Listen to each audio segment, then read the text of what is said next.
Welcome to our viewers on Globespan 24/7 on our Monday night program. We have to start a bit early today, and we are sorry for bringing you early because Minister has to leave us.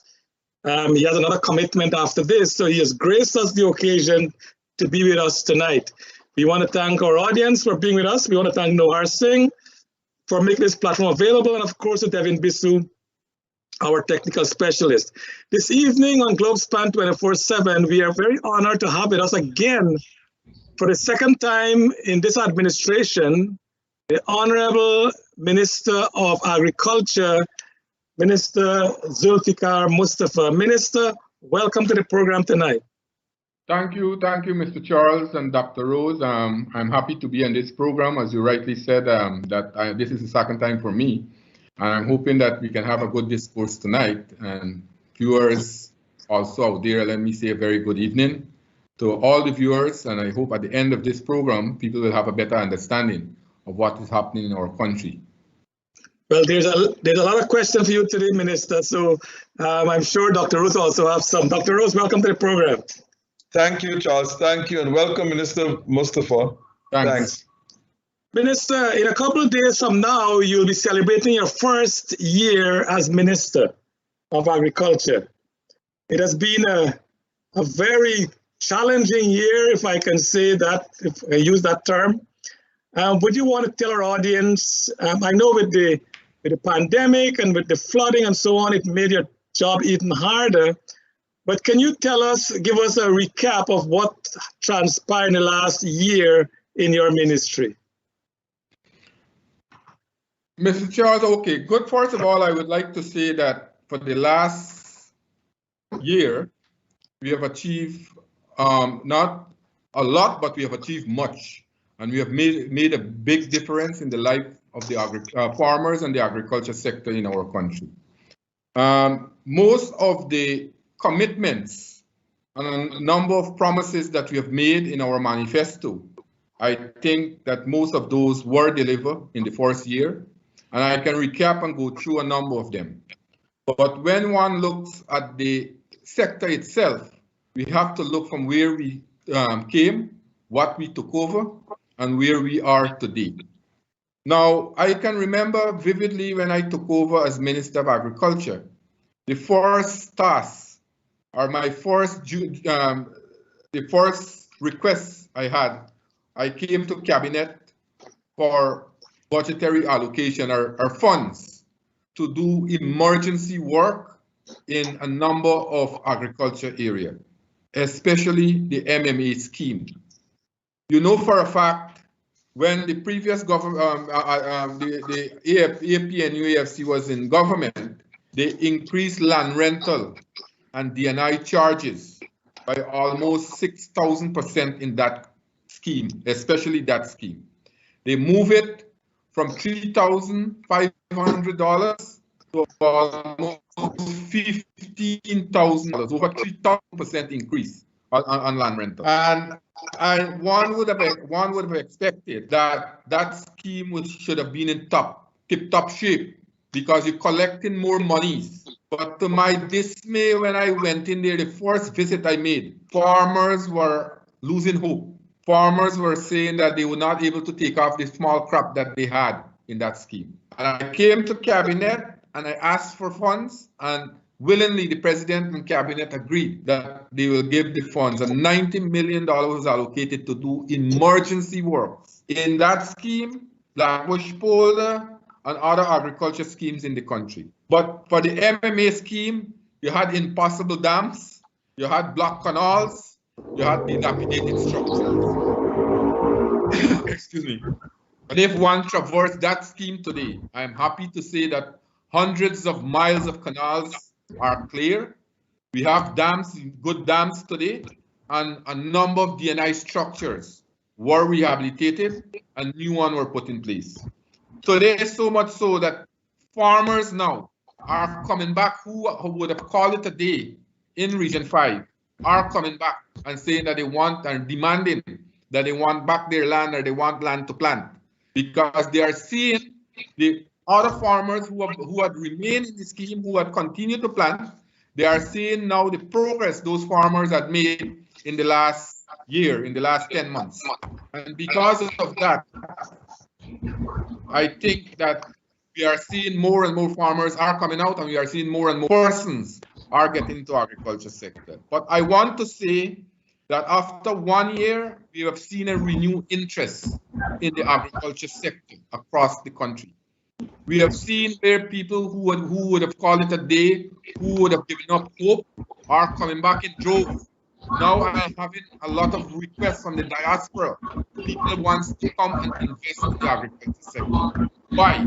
Because of the progress we have made, the allocation that we have made in this sector, and the production level and productivity that we are having in the agriculture sector. Now, PNI, some of the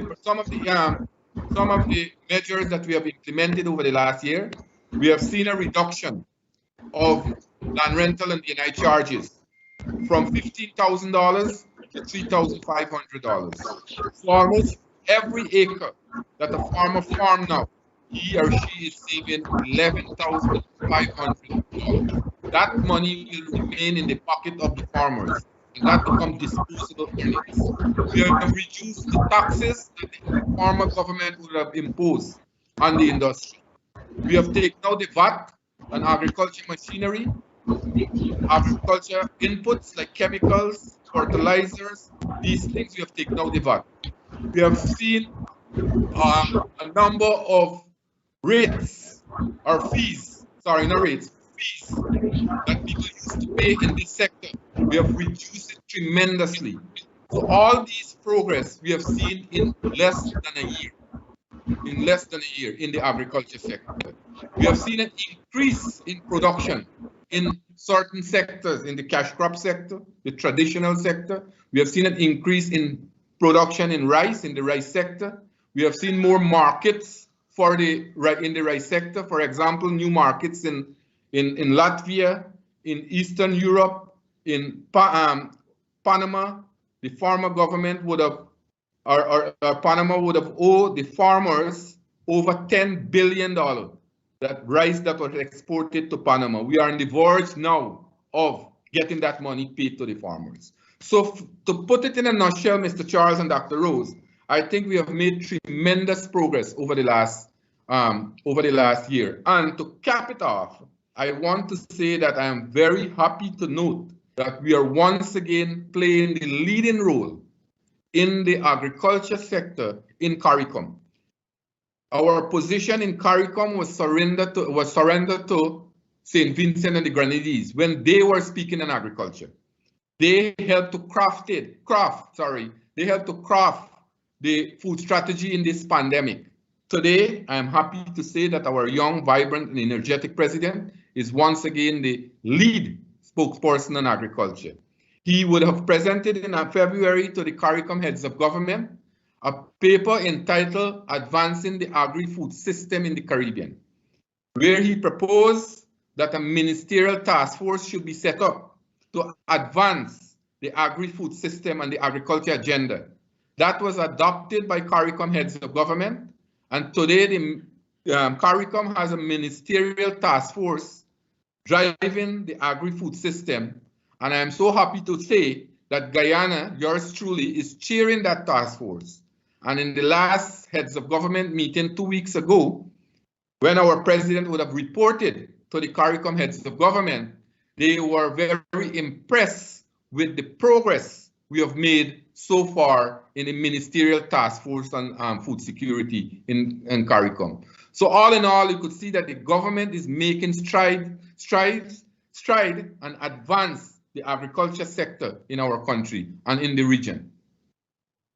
Thank you, Minister. And as you rightly said, I want to pick up two things before Dr. Rose come on. One is that you mentioned the young, vibrant president. The last time you came on, from a year from today, you're looking younger. So I don't know if the younger president is having a snowball effect on you guys. Minister Teixeira also, she was looking younger. I don't know what the president is doing to you guys. But Minister, on a serious note, you mentioned the last time you were on the Panama non-payment. And you said then that you were almost through with it. And today you're telling us the same thing.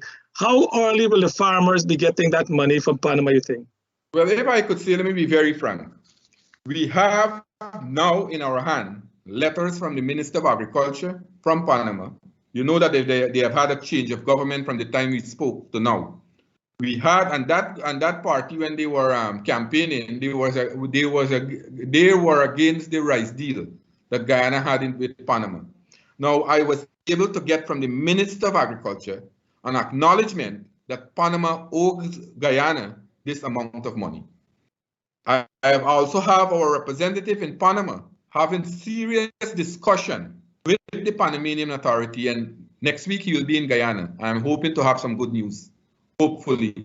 I've already briefed, because most of this money is owed to the Guyana Rice Millers Association.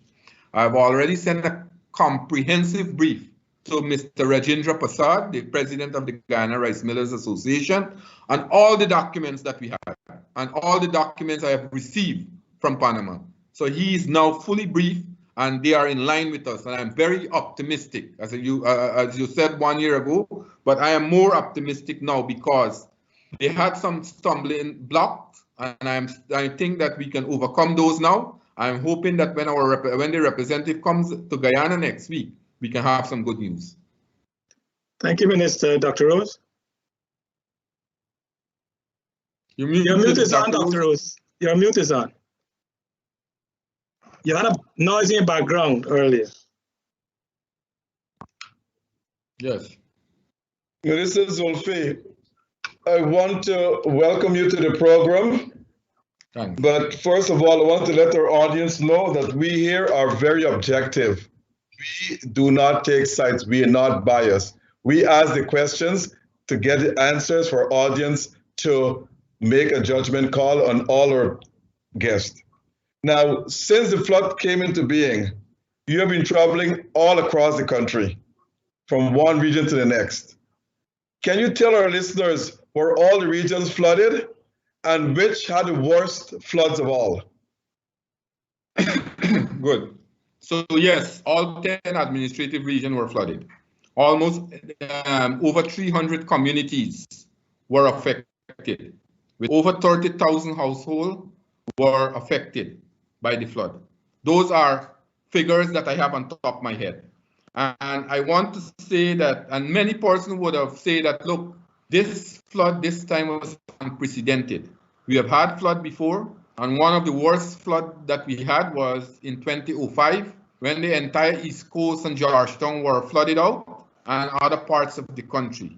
But I want to say up front that this flood, this time around, is the worst flood I ever seen, and this will be more devastating than the 2005 flood. I just want to quote some figures. In the highest rainfall in 2005 was 289.5 milliliter. So if you divide that by 25, every 25 milliliter you have an inch of rainfall. That equivalent to an inch of rainfall.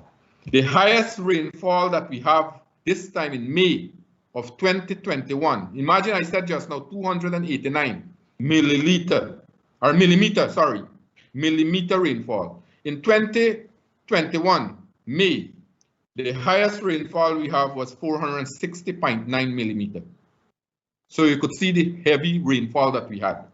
That was the reason that all the region almost were flooded out. The entire region, and you have places like Region 9, you have places like Region 7, Upper Maz, Middle Maz. You have places like Kokwani, Blackbush Polder. Those are the areas that were severely affected. Those were the areas that almost were devastated. And I want to say that all these areas were visited by His Excellency, the President and members of Cabinet on a regular basis. As a matter of fact, I was very impressed as the Minister of Agriculture. I normally go to these areas, but I accompany the President to many, many areas because he led from the front. He led from the front to, we went to Upper Maz, we went to Jawala, we went to other parts of Region 7, we went to Kokwani, we went to Blackbush Polder, we went to Region 9, Region 8, and he was there leading from the front. And you know for a fact that almost the entire areas, all the areas that were flooded out, government were giving food hampers to ensure that people have things to eat. People have things to eat. So yes, Dr. Rose, the entire country are over 300 communities were affected with flooding. You said this has been the worst flood, even worse than the 2005 floods. But I can recall, and I stand corrected, that in 2005, farmers, both rice and cash crops, dairy farmers as well, they were all given compensation. Is there compensation package in the works to help these farmers? Well, we have been doing, from the Ministry of Perspective, we have been doing assessment. And as the Vice President rightly confirmed on his program 2 days ago, he said that, yes, people will be compensated, but the President will make that announcement. So we are now compiling the data. We will be supplying to the Office of the President, and the President will make that pronouncement. But in terms of planting materials and things like that from the agriculture sector, we are preparing and we have those. But in terms of what you just asked, that question about compensation, what type of compensation, the President will decide on that, the way forward. Okay, now the media has been reporting that the quarantine was the worst hit region. If that is true, then what contingency plans you have in place to prevent such flooding again? Would we have a conservancy like the Hope Canal Conservancy, or you just leave it like that again? Right. I think now we are seeing the benefit of the Hope Canal. Not so long ago, I commissioned some machine. A couple of days ago, I commissioned some DNI machine at LBI. Lusiknan. And the point was made there that Region 4 was least affected in terms of the flooding. And all of us can attribute that to the Hope Canal. If it wasn't for the Hope Canal, the entire East Coast and Georgetown would have flooded. And yes, we need, at least as now as Minister of Agriculture, we need 2 of those canals immediately. One between Mahaika, Abari, and another between Adventure number 43. So that we have our technical officer, we are looking at that, we'll have to have funding. But those canals are badly needed, because if you could put a canal by, say, for example, Cottage, between the Mahaika, Abari area, you could lead tributaries to that canal from those creeks. So the excessive water, instead of running on top of the flatlands, flooding out the people living alongside the creek, that will run into the Hope Canal and drain into the Atlantic. The same way you could also put a canal between Johanna area there by the Bengal area. I think both of y'all know the area I'm talking about. Right. And lead the main drains, the main tributaries in Blackbush Polder, those main drains that lead to the Atlantic, lead it into that canal too. So the excessive water will drain in that canal to the Atlantic Ocean. So those things, I agree with you, Dr. Rose, fully, that those canals are badly needed, and we'll have to see funds to do that. Now, but you can't give a timing on that. No. Well, we have to pursue it. I am saying we have to pursue it. But beside canal like the Hope Canal that people want to do, there were a number of other measures too we have put in place. And you know for a fact that I just mentioned about the unprecedented high level of rainfall. An area like Blackbush Polder, and yes, I agree with you that a number of villages under quarantine. A number of villages under quarantine in Region 6, not the quarantine alone, in Region 6, were badly affected. I fully agree with you that more areas in Region 6 were badly affected. And yes, we have put a number of measures in place, temporary measure, and also we are now putting permanent measures in place. As I am speaking here, there are a number of machines in the area doing empowerment, so that in future, if we have heavy rainfall, the water overtopping the dams will not be so much that we had over the last 2 months when we had the flood. Guyana's largest sugar estate, Albion, has been badly hit. And I was told that production might be cut in half at that sugar factory. What contingency plans do you have in place? Well, first of all, we have to do the assessment. I agree, yes.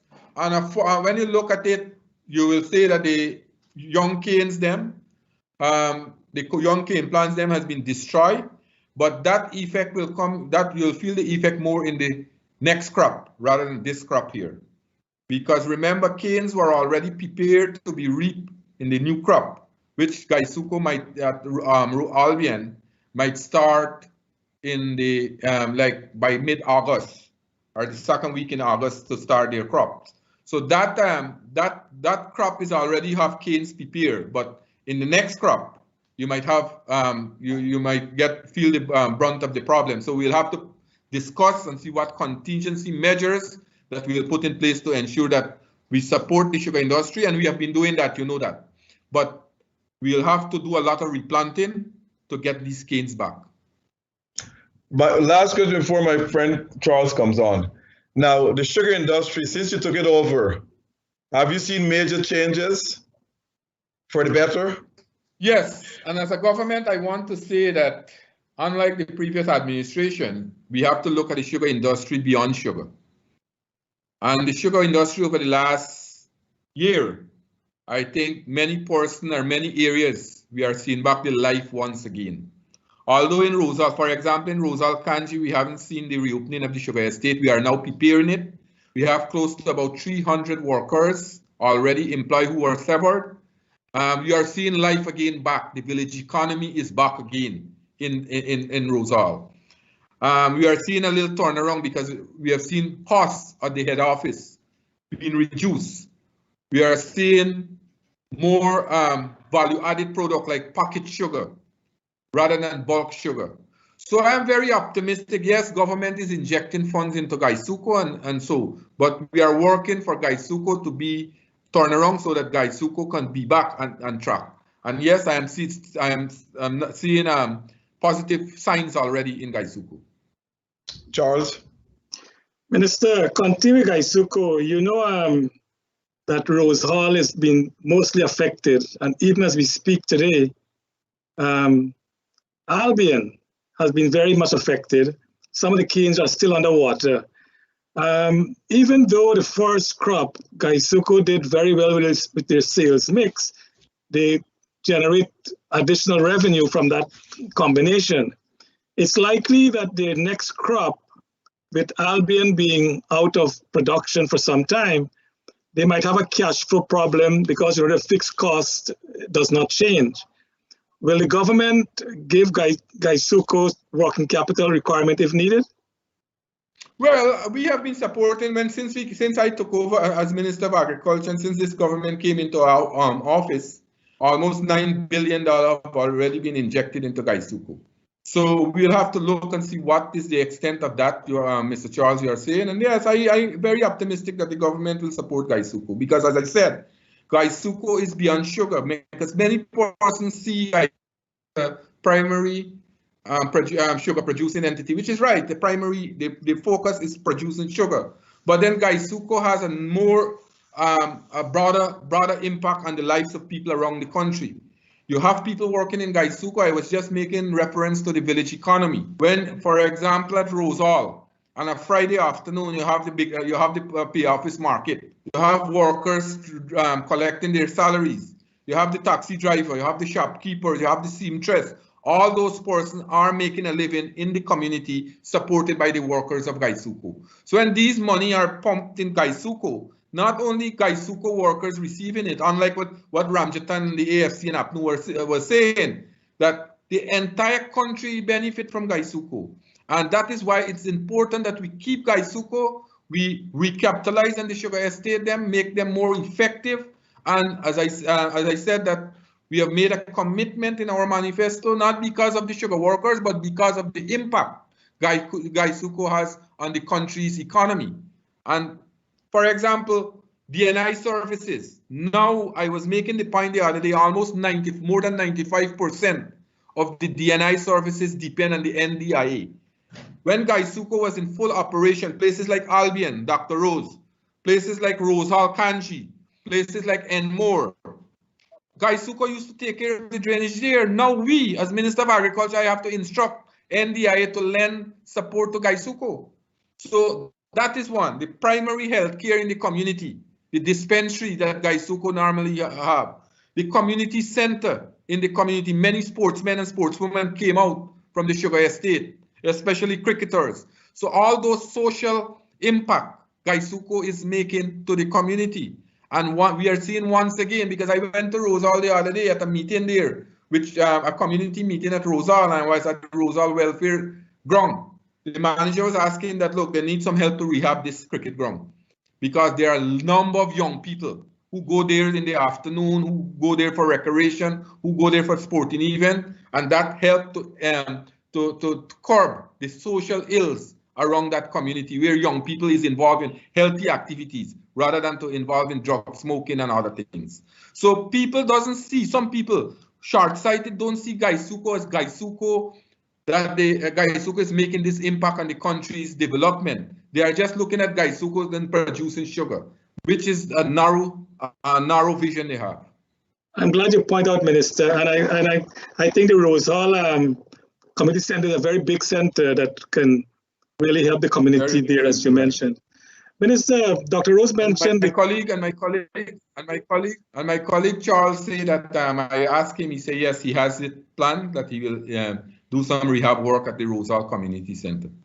Okay, beautiful. Minister, with the cash distribution from the flood, I know you said the president will make that announcement, but in making the payment, does the beneficiary have to get a tax compliance before any payment is made to them? Would that be part of the consideration? Now, if we listen attentively to, first of all, if we listen attentively when the Vice President spoke last Saturday, I believe was at the interview, he talked about different categories of persons. He said that we got the small farmers, the kitchen farmers, the kitchen garden farmers, the people who have lost, who would have lost domestic livestock, household and things like that.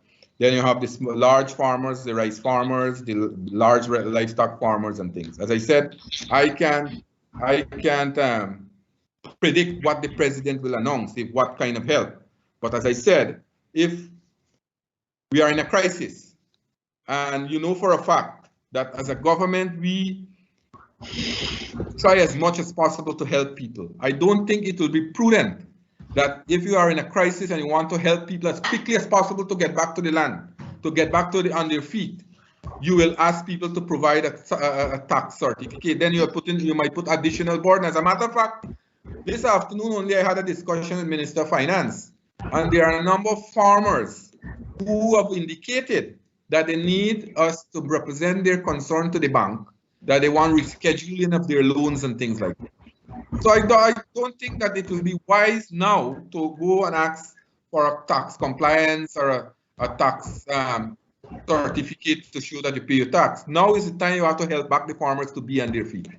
Minister, I totally agree with you, except to say that I'm talking about our farmers. It is required of every business to file their taxes at the end of the year. So it appears as though what you're telling me here, that the farmers, many of them are not doing that. So for them to do that, to get a compliance, might be a burdensome task now. But I believe, and my honest opinion is that your government should really be very strict with that responsibility.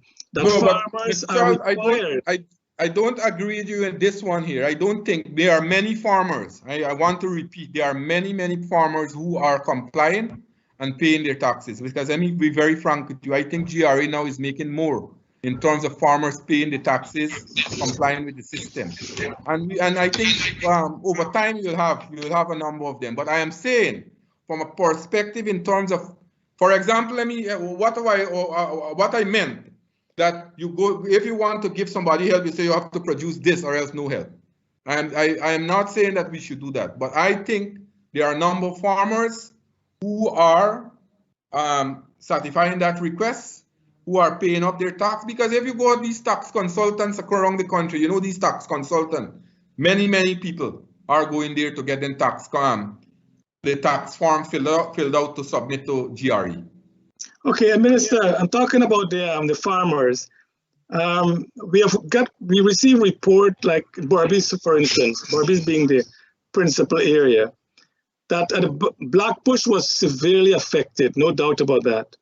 But at the back of Blackbush, those lands were not prepared for rice cultivation, yet the farmers went there and planted the rice. Now that was flooded out. Is there a land use policy that should be guarded and ensure that it's implemented vigorously? So farmers must understand that specific areas are for special crops and not other crops as they want to do? Well, yes, I agree, but then we have to look. I think first of all, you are referring to the Kukrit Savannah. Yeah. Yeah, that is a cattle rearing area, but we have to still determine how much rice is being planted there. We have to do an occupational survey to see and advise farmers, because farmers need land too, and we'll be opening up new lands, because hundreds of acres of new lands in Region 6 and other regions across the country will be opened up. For example, the area in 58, 52, 66 area, we'll have new lands being opened up there. We are trying to do all-weather roads there to open up new maiden lands. We are looking to do the second phase of the MMA scheme, start the second phase of the MMA scheme this year. We are doing all-weather road in Region 3, likewise in Region 2. So hundreds, thousands of acres of new lands. And as you rightly said, over time, yes, we'll have to look at zoning and look at land use policy. So you're saying as these new lands are open, you do not have the land use policy at this point in time, but you will develop it later on? Right. We'll have to work to develop those in certain areas. Okay. One of the recommendations, Minister, that someone made today was that for the Skeldon factory area, the cultivation area, someone suggested that the government should give those lands to farmers specifically for coconut cultivation, about 20 acres per farmer or per household, the case may be, and the factory be converted into processing for coconut, products. What are your views on that? Have you considered any land use for those areas where the Skeldon estate currently is? Well, Skeldon estate is one of the estates earmarked to reopen too. And we have had a number of expression of interest. And there are a number of other proposals that come in on board. And you mentioned coconut. Coconut is one of the important crops now coming out of Guyana. As a matter of fact, when you look at the coconut industry, coconut will be the third most important crop for our country. I agree with you, but we'll have to look at, for example, in that area that you spoke about just now, in the Skeldon area, the expansion area, there are a number of other proposals people are making too.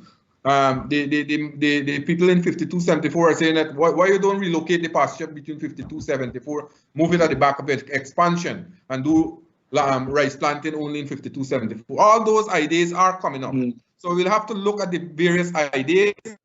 We'll have to have discussion with the stakeholders and come up with good. But I think, as you rightly said, that the coconut industry is taking its root, it's taking its form. For example, you have a number of investors, private investors coming on board. And then we, in the Ministry of Agriculture, the government of Guyana, we have recognized that, the importance of the coconut industry. As a result of that, we will be building 4 new coconut nurseries this year at number 63 in Region 5, in Region 3, in Region 2. We already built one in Karuni on the east bank of Demerara. So we are now expanding the coconut nurseries across our country, because in anticipation that people will go into the coconut production, because coconut is a very lucrative crop and it has good potential for our country. Doc? Yes, Minister Mustapha, I need help in this one. In every region, there's an RDC, which is Regional Democratic Council. Right. And NDC, is that National Democratic Council? Neighborhood Democratic Council. Neighborhood Democratic Council. And you have an NDIA. Don't tell me the meaning, because I haven't done it. I don't know what it means, but whatever it is. These were created in the 1980s by the late Forbes Burnham. So they are a 20th century creation. We are a generation is 20 years into the 21st century. And these same structures are in place. Now, let me say this. I'm from the quarantine. I visited the region. I'm still there visiting the region as well. Of the quarantine, they have all these three structures in place. Plus, they have a mayor in New Amsterdam, a mayor in Rosalton, and a mayor in Corriverton, all in Region 6 in the quarantine. And yet, Mr. Minister, I know you're not a Minister of Health and so forth, and yet, Mr. Minister, the health system is chaotic in Region 6. For example, Skeldon Hospital, the morgue, the compressor motor wasn't working for days. People had to take the dead to private parlors, private funeral homes. The nurses don't have gloves to wear. I was there myself. Port Morant, and the X-ray machine at Skeldon, when it works, the technician is absent. So X-rays still can be done. Port Morant, nothing works. Blackbush won't even have a morgue. New Amsterdam Hospital, a dialysis machine is there, it's not working. And it can go on and on and on. Mr. Minister, if you don't have a healthy population, you can't develop the country. Why the health system is so rotten on the quarantine? And I've been trying to get answers, but the thing is, when you call those in authority, in the NDCs, the RDCs, you don't get no answers.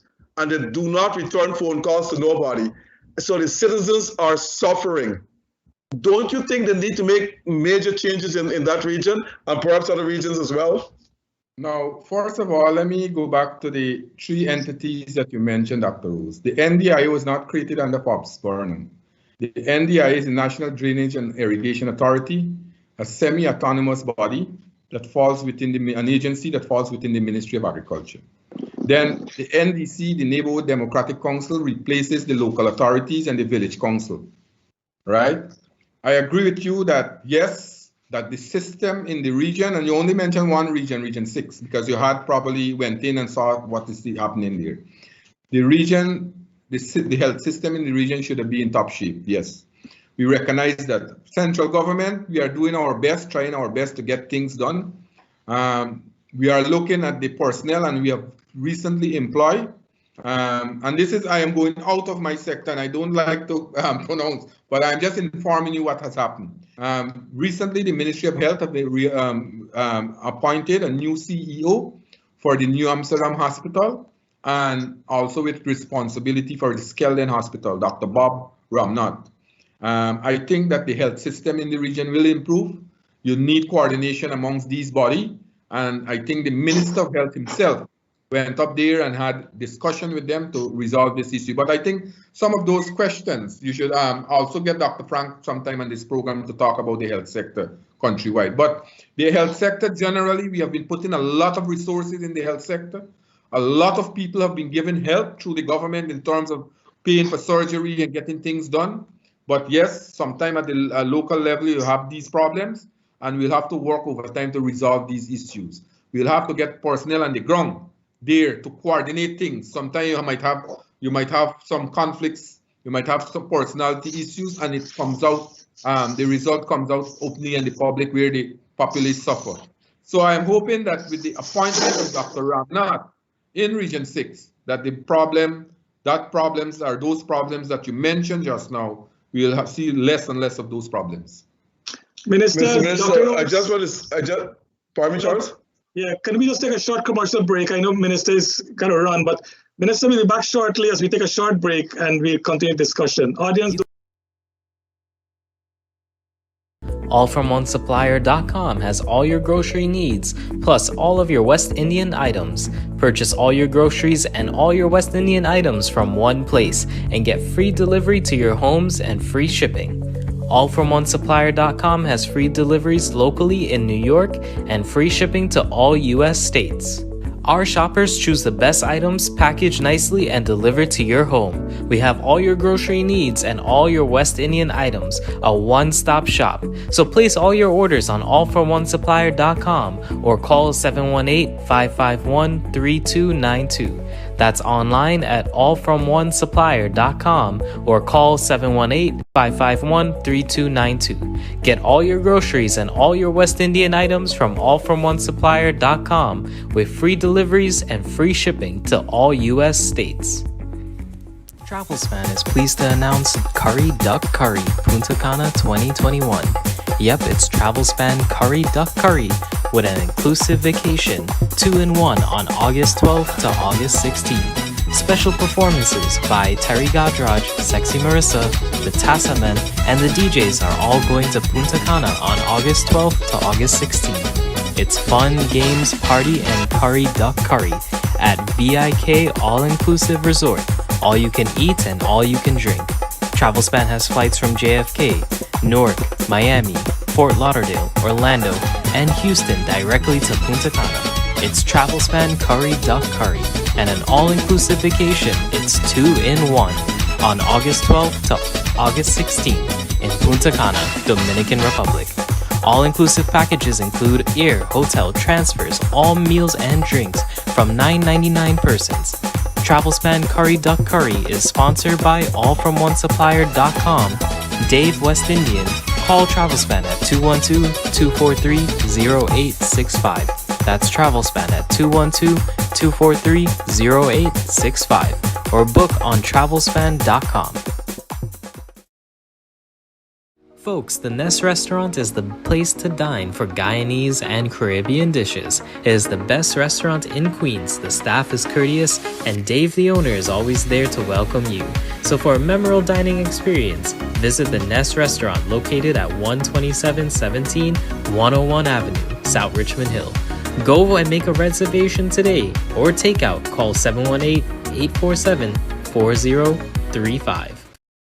For all your plumbing, heating, and cooling needs, call Zim Mechanical Inc. at 347-456-8885. Zim Mechanical Inc. installs boilers, hot water heaters, and cooling systems. Located at 9732 Waltham Street, Jamaica, Queens, Zim Mechanical Inc. also repairs and troubleshoots your gas, heating, and cooling systems. For quotes on prices and repairs, call 347-456-8885.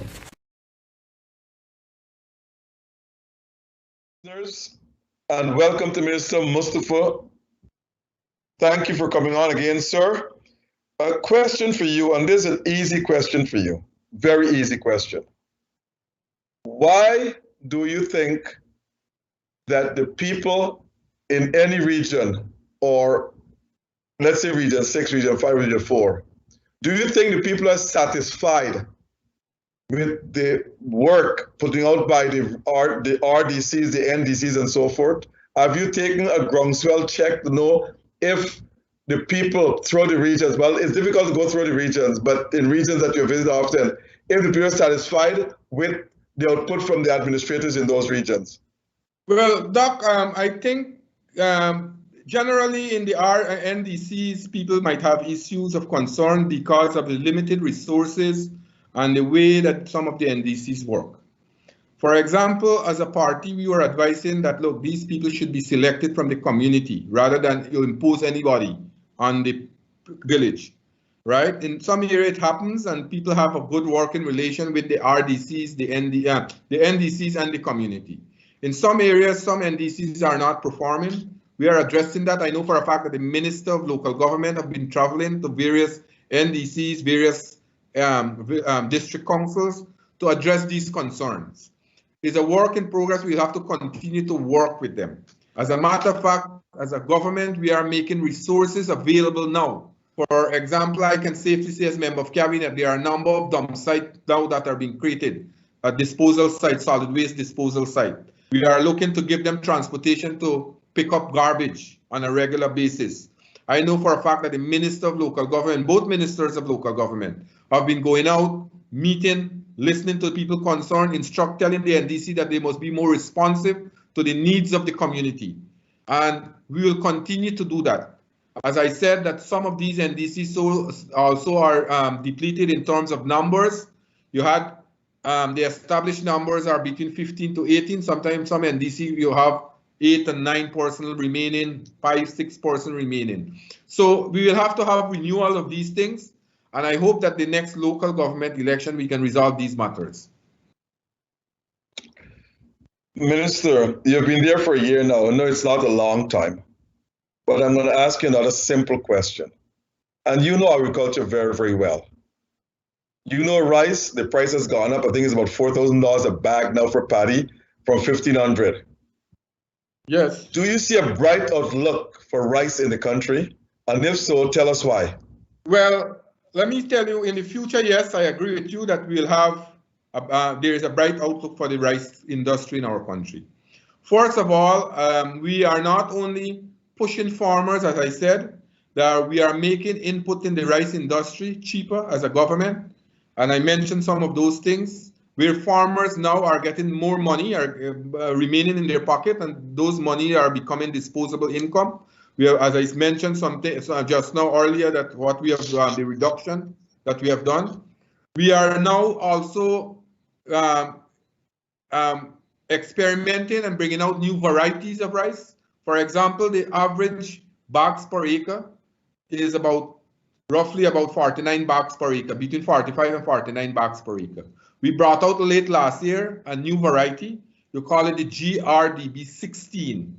This variety is farmers are now getting between 55 to 60 bags per acre. Immediately, their production will increase. What we are also doing right now, we are partnering with ICA, the American Institute for Agriculture. We are now in a trial plot to do Fortified Rice. We want to make that a candidate variety so that farmers can plant it. The Fortified Rice is different from the rice that we have now because it has zinc in it. Zinc in it, very, very healthy, very, very nutritious for people with underlying conditions like diabetes, heart problems, and things like that. This rice will fetch a preferential price in various parts of the country, various parts of the world. So we are looking and working aggressively to do that. We are trying to ensure that farmers have more lands, as I mentioned. So in the rice industry itself, we will see in the future that the rice industry will develop so much that we'll have increase in production and we'll have better variety and better crops coming out. Mr. Minister, in the area of production, you have the largest ministry in the country because you produce rice, you produce cash crops, and everything else that comes with that. But a number of farmers are complaining that they can't get loans from the bank. I know you're not the finance minister, but what do you tell these farmers? No, but I don't think it's a large group of farmers because, as a matter of fact, we have been working very closely with them and the bank, and many farmers have been given loan. And if they come to us, we represent their concern. As a matter of fact, many farmers don't come for me to represent them to get a loan or come to the Ministry of Agriculture. They normally come for us to help talk to the bank to reschedule their loan, to help them to reschedule their loan. So if that's the case, I will ask GRDB to do a survey, as you're saying, Dr. Rose, and we'll try to address that concern because I don't think that farmers are having serious problem in acquiring loans in this country. Probably some might have issues with collaterals. So we'll have to look at that. I am not doubting you. I am saying that I will ask GRDB to just conduct a small survey so that we can address that concern. And only today, as I said, I spoke to the Minister of Finance, Dr. Singh, and myself, and we are now doing a survey to see how many persons will be affected with the recent flood and in terms of repaying their loans to the bank. And we'll be having a meeting shortly with the bank. And I will raise that concern too, all right, and see how we can address that with the bankers. Thank you, Minister. Charles? Minister, we know we talk a lot of rice and sugar and cash crop. What about poultry farming? That is an area I think that needs some help. And I think we can also be the supply of poultry to CARICOM.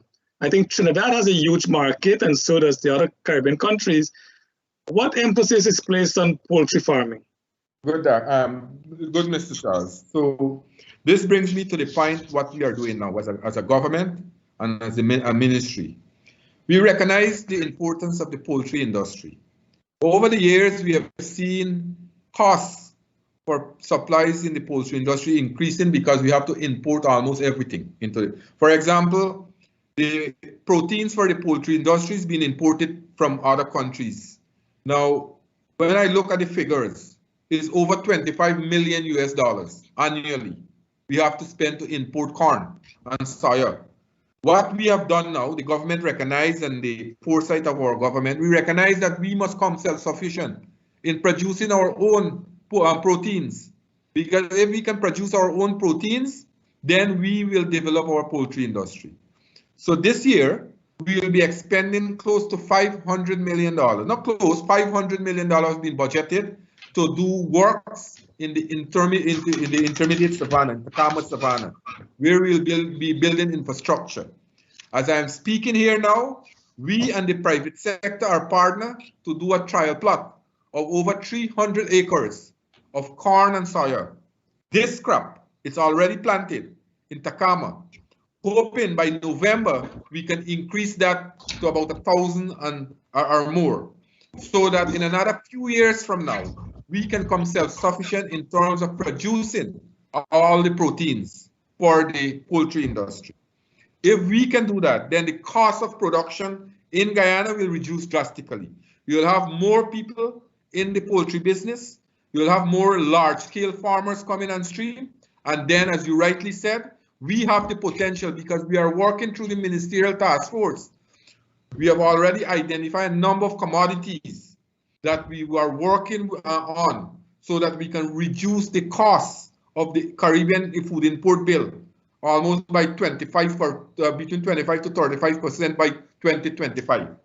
If we have to do that, then Guyana has to play the leading role in terms of production, poultry production, not only poultry, but beef production, small ruminants we can talk about, swine production, those things. So we are concentrating as a whole in the livestock industry.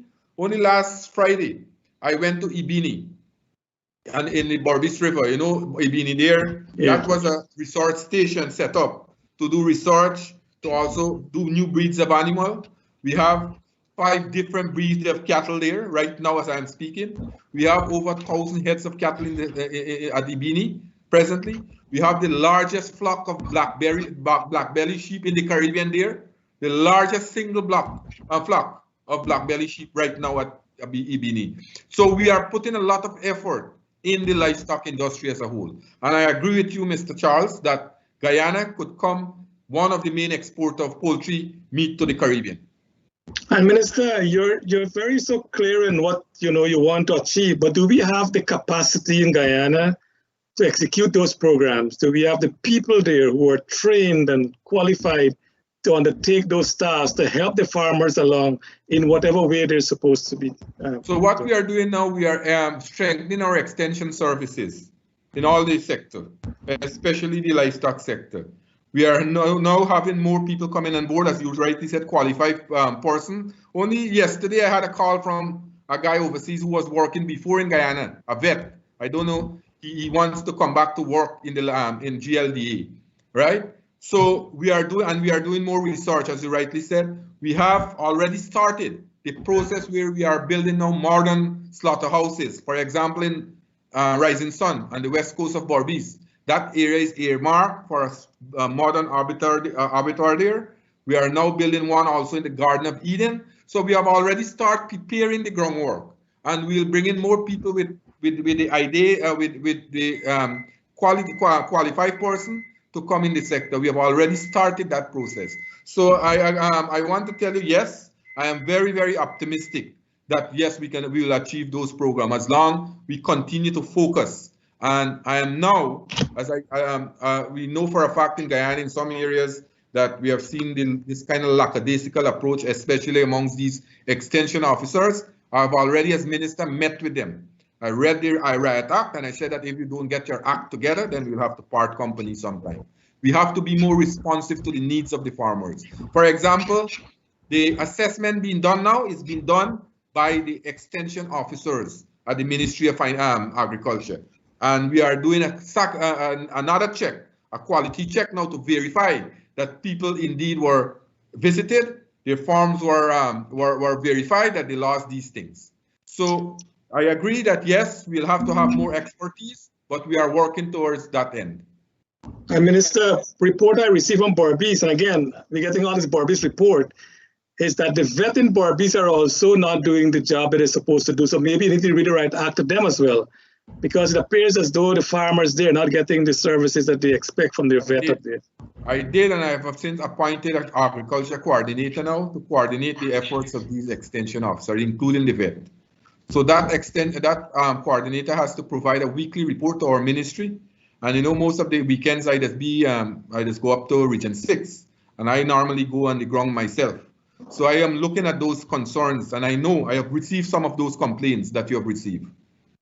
Minister, what I've also learned is that these reports, sometimes so glorious report, that everything is being done, when in fact, very little is being done.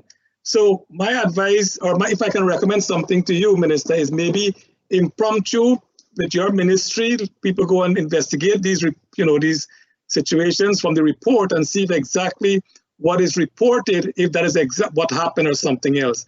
Because a lot of these guys, they just cover themselves by writing good report and you think everything is done, when in fact it might not be done. I agree with you, and I have a style of when I go to these meetings and people reported issues that this thing have not been done, and I receive report that it was done, I ask the officers themselves right in front of the people to explain why. Let us see here what happened. You remember the president went to Blackbush Polder and he had to call in some officers to report why you haven't done this thing. So I have some styles like that too. When I go to these community meetings, and I traverse the length and breadth in every rural areas in this country, and I normally do what you said. I normally do this impromptu thing, just stop in pass through the village, see some people on the road, stop, talk to them and find out what's going on. You know, I mean, see no extension officer come in this area. I went to Blackbush Polder, Johanna. I had a big meeting there. Some ladies were on the next to the bridge. I asked them that the extension officer visited y'all. No, they didn't come. So I said, okay, I called them. I said, why you didn't visit these people? They said, yes, Minister, we went and visited. I said, but the people them said they never saw you. And when they check the list now, the people name were on the list. The same people name were on the list. So you have sometimes, when, like, for example, I went to a community in Region 5, and the regional chairman, who lives about 4 villages away, one of the same person from the village was saying, I never see the chairman, but I'm just showing sometime. But I agree with you, yes, you're receiving those complaints, and I am pulling the string. I can't do it all at once, but I am making them more responsive to the needs of the people, because we have a commitment to the people of this country. And the commitment, and this example is being set from the top, come down from the president himself. And all the cabinet members, we are going out every single week, every single day in different parts of the country. And we are listening to the concern of the people. Why shouldn't these officers who are being paid to do a job, complete those things? So I will be taking steps to deal with those issues when those complaints come to me. And I will be checking on reports that come to me. As I said, the assessment that was done recently, doing a second check now to see what is taking place. Minister, just to follow up with the tractors, the tractor problem from the back dam to the roads, that seems to be a sore issue still. Even though these owners of tractors, they have place to park their tractors behind their houses or wherever they want to bring it on the road, and it really make the road messy and it break the road down and everything else.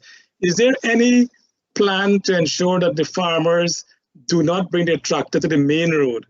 They can leave it the back of their house. There's place there. As a matter of fact, in Blackbush Polder, as you know, there was supposed to be a reserve for that purpose, and the farmers changed those reserves into cultivation area. They're planting rice there. So we have problems with those things. So how can we correct them so the roads are also protected from the citizens, and the farms also get their work done? Well, that got to be a work in progress. Let me be very frank with you, Mr. Charles, because for a fact, I normally receive a lot of complaints, right? People send me different, especially on the quarantine highway. Whenever there is crop time, the road become in the mud, entire mud take over the road. So we are working. As a matter of fact, there was a suggestion the last time I met with some farmers up there that at the end of the housing area, we should do some the road to the end of the housing area and do a broad spot at the back there, so that in that community tractors could park there rather than come on the road. And we are working, it's a work in progress. We have to continue to do that. Let me be very frank with you. It can't happen one crop, it can't happen one year. We will have to continue to work with the farmers. We have to continue to educate them. But with these kind of development that we plan to do, like these all-weather roads, to get more farm to market roads, I think a time will come and this problem will be eradicated. Minister, before that roads come on, what about hemp? Are we going through that hemp cultivation? Seems well, to be as I said the last time, we will have to have a discussion on that, and I'm very happy that we are making some progress. We are making some progress on it. We are seeing some very positive moves, and I'm optimistic that we can have that discourse shortly. That discourse can commence, where we can, as a country, we can have a consensus on this hemp production. Okay, Dr. Rose. Minister Zulfi, I've seen that you have pumped quite a few $1 million into the shrimp industry. And you've been given a lot of praise for that in letters. And then you went to Ithaca and established what is called a farmers association or something. Farmers group, right. Now, again, you're given praise for that. Do you intend to use that model across the country? Definitely. I started it out in Buxton. The first visit I made as minister besides if you want to call it our base, was in Buxton. I went to Buxton, I had a large meeting, and I had received a number of complaints. The farmers said that their canals were not clean, that the dams were in a bad state, and right there and then they had a farmers group, and I resuscitated the group, and when we awarded the contracts to clean the canals, the contract was awarded to that group, and the farmers who are the beneficiary in that group, they're doing the work now, and we pay them through NDIA. I went to Nabakalis. The farmer many persons at that time, when I went in, the community said that this was went in there for the aesthetic. I went back to I don't know if you saw the footage, but I went back. I was sending you all, both of you all when I finished, I was sending it. I took the pump about 2 weeks ago, and I presented that pump to the farmers of Nabakalis in that area. I went to it when the flood was there. They said I need a group to work with the government. I said farm the group. I coming back to farm the group. I went and farmed the group there, and that's the way I plan to work. I am visiting all the communities. I went to Ithaca. I went to Belladrum. I went to the other day number 9 village. It's a mixed community. I went to Buxton. I went to Nabakalis. I go into Victoria next week. Tomorrow I go into St. Cuthbert Mission. And I go into all over the place. You know that I visited all the entire area. My objective is if a community can be involved in agriculture, not the person who are involved only benefiting, not the community benefit, the entire country benefit from these things. And I will continue to give support to farmers. I have restarted the seed distribution program free. I have restarted the Akushi and Zbait program free. Some vulnerable community, we are giving chemicals and fertilizers to help small-scale farmers. We bought over 100 shade house material where we are making it at a very low cost to farmers.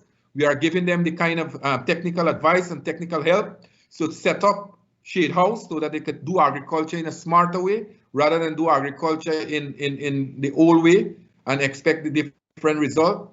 Now they can do it in a smarter way because of climate change. We are doing these things. We are now building, in this year alone, we will be building about 6 agro-processing facilities across the country, not only around Georgetown, places like Deep South in Region 9, St. Ignatius in Region 9, Region 1 in Mabaruma, Blackbush Polder. We'll have a private-public partnership in Blackbush Polder to do a processing plant, things like tomato, pepper, and things like that. We'll be doing a retrofit the Parika packaging plant. We'll build a new agro-processing facility at Fort Wellington, one at Hope Estate. So we are making people produce more value added rather than just to do subsistence from the farm to the market. So in another 3-4 years from now, I see Guyana moving in leaps and bounds in the agriculture sector. Okay. Now, another question I want to ask you. The dairy farmers, based on letters, have been complaining, and I think Charles mentioned this earlier, that apparently most of your focus is on agriculture, and they're being ignored. What can you tell them to alleviate those fears? Alleviate those fears. I didn't hear the first part. It was breaking up, Dr. Rose. No, okay. The dairy farmers, Charles mentioned before, felt that they're being left behind because your sole focus is on agriculture. What can you do to alleviate their fears that they're not being left behind? That perception might be wrong, because let me tell you what, in another 2 weeks from now or another week from now, I already signed an MOU with a foreign investor to set up a pasteurized milking plant in West Coast Berbice, where farmers in that community, especially dairy farmers, will have a chance to sell their produce to that plant. It's a multi-million-dollar plant coming from a foreign investor coming from Canada to set up. All the equipments are already here. He's working now aggressively with MMA to have a piece of land to set up that plant. And we will be having a number of those investments across the country. There are other expressions of interest coming in. We are working very closely, as I said, to help farmers, because we are now starting back the breeding program, where we are bringing better breeding animal to help them, and we will be putting a lot of more allocation in these sectors. So the perception is that we are neglecting any sector. Is not so. All the sectors that fall within the Ministry of Agriculture are getting their fair share of the deal. As you rightly mentioned, the shrimp farmer. The shrimp farmer, we want to make that now into an industry. We want to make this brackish water shrimp into an industry now where there are very lucrative markets overseas, especially in the diaspora. I know y'all like the quarantine shrimp a lot, right? So we are making that. We will have that will create more jobs in those communities. We will have more these farmers have income coming, and we are now developing our aquaculture. We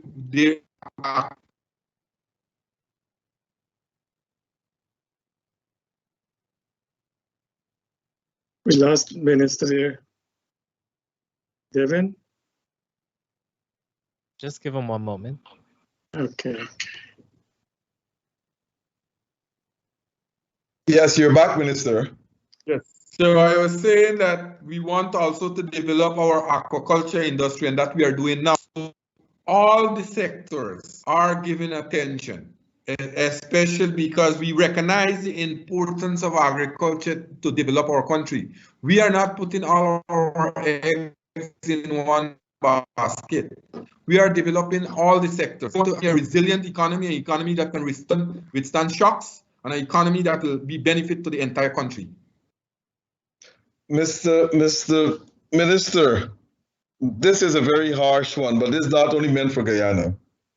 Based on research I've done, I've seen where most developing countries want investment to come in. So they're trying to entice investors to come into the country, give them all sort of tax incentives and so forth. And investors will come and invest in what they want to invest in, which I think is a reactive approach. Can the Ghana government be more proactive to identify projects of interest to the country and then invite investors to come and work on those projects? We are doing just that. We have, first of all, no one is given privilege over any investors in this country. For example, the local investors. We have rules and regulations that they have to come in with. And we have sectors which we identify that the investor can invest in, which we are pointing them towards investment. And we have those. And you'll see not long from now, some major investment in certain sectors. No, I say that because when you look at the overall schematic of what's going on in these countries, investors are coming to say, we want to invest in X, Y, and Z. Go ahead, we give you all the support. But government should identify areas that they think will benefit the country the most. But you said you're doing that. Now, yes, but just Dr. Rose, for example, in the agriculture sector, I presentation to a number of investors that came in. Only last, I met with a team from Colombia that came in, wants to invest in certain things. They came to the Ministry of Agriculture. What is your advice? Which sector, what I can invest in, right? And I did a presentation and give them a number of areas in the agriculture sector that they can come and invest in. I met with a, they say likewise. So we are doing that. We are pointing investors to various sectors that they can invest in. I know you have to go. One last thing. I know the Ministry of Foreign Affairs said they will have investment offices in most different embassies and consul general offices and so forth. Now, agriculture is the mainstay of Guyana as we speak. Oil now coming on shore, fine. But are we going to see an influx of people investing in agriculture in Guyana? Yes, definitely. And we have been working very closely. I've been working very closely with Minister Todd. As a matter of fact, we have been collaborating on a number of issues. Like, for example, we went to Suriname to discuss a number of agriculture issues, Minister Edghill, and we have been working like that. For example, other areas in terms of agriculture, investment, things that agriculture have to attend seminars, conferences, and so being coordinated by the Ministry of Foreign Affairs. So we have been working very closely. And in the embassies, our embassies across the country, we'll have all the information. As a matter of fact, I've already prepared with Go Invest investment opportunities in the agriculture sector, where these opportunities will be in the various embassies across the world, our embassies, so that people can have first-hand knowledge what they can come and expect in Guyana. Thank you, Minister. I know you have to go. You said 8 o'clock. Your final thoughts. Well, first of all, I think that the country is poised to take off in great things. We have seen without any major, we taking any money from any sector like oil and gas or so. We have been giving more back to the people of our country. We started out with a cash grant of $25,000 to each household. Now we are fulfilling another promise in the manifesto in giving back the cash grant to the school children, not only to give them the $10,000, but we have increased it to $15,000. We have increased the school uniform voucher by 100%. So each child attends public school now, receiving $19,000, and that exercise is ongoing across the country. That is another commitment, the fulfillment of a manifesto promise. We have reduced a number of taxes.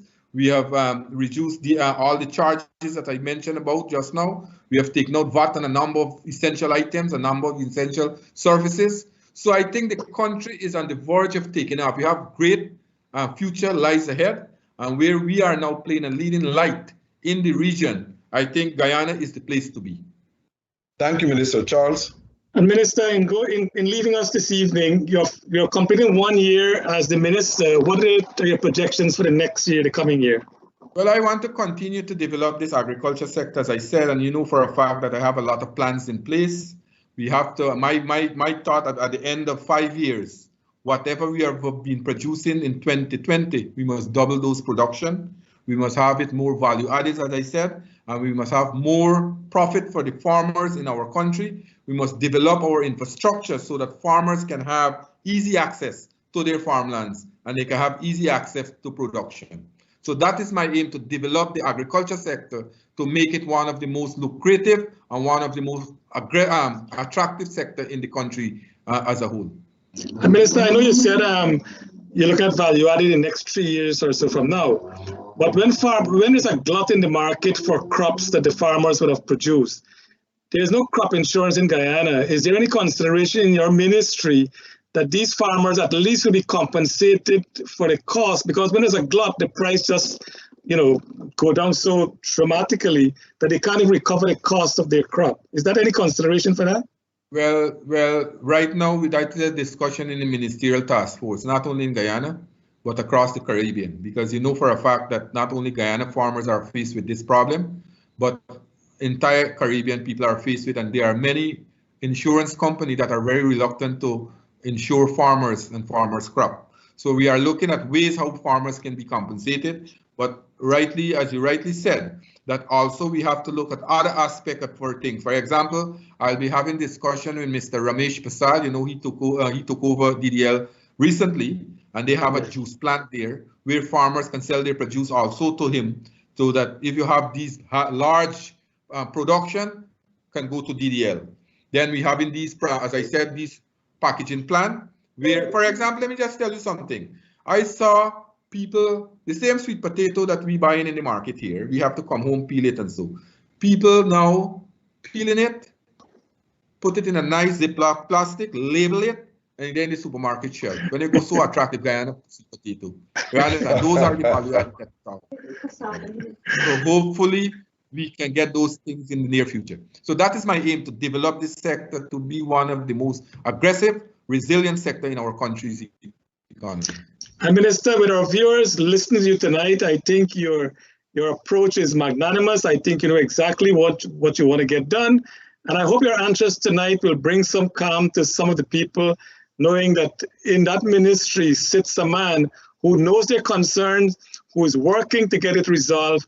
And you said in 5 years from now, Guyana hopefully will be the breadbasket of the Caribbean. Minister, we want to wish you all the best. We want to wish you all the best, and to want to encourage you to continue your hard work with your ministry. And I'm sure Guyana, at the end, will be the better, and the Guyanese will have so much on, disposable income that they can have a far better life, as the president has promised them, that the quality of life will be improved under his administration. So, Minister, thank you again for being with us. So let me thank both of you all also to have me in your program tonight. And let me thank the viewers out there for listening to us. And then I am willing to be back on your program sometime so that we can continue this discourse. You bet. Thank you, Minister. Thank you. You're welcome at any time. Thank you very much. Minister, and thank to our audience. Thank you to Noir Singh and to Devin. See you all next week. God's willing. Take care. Thanks. All right, Minister, I think we are off now.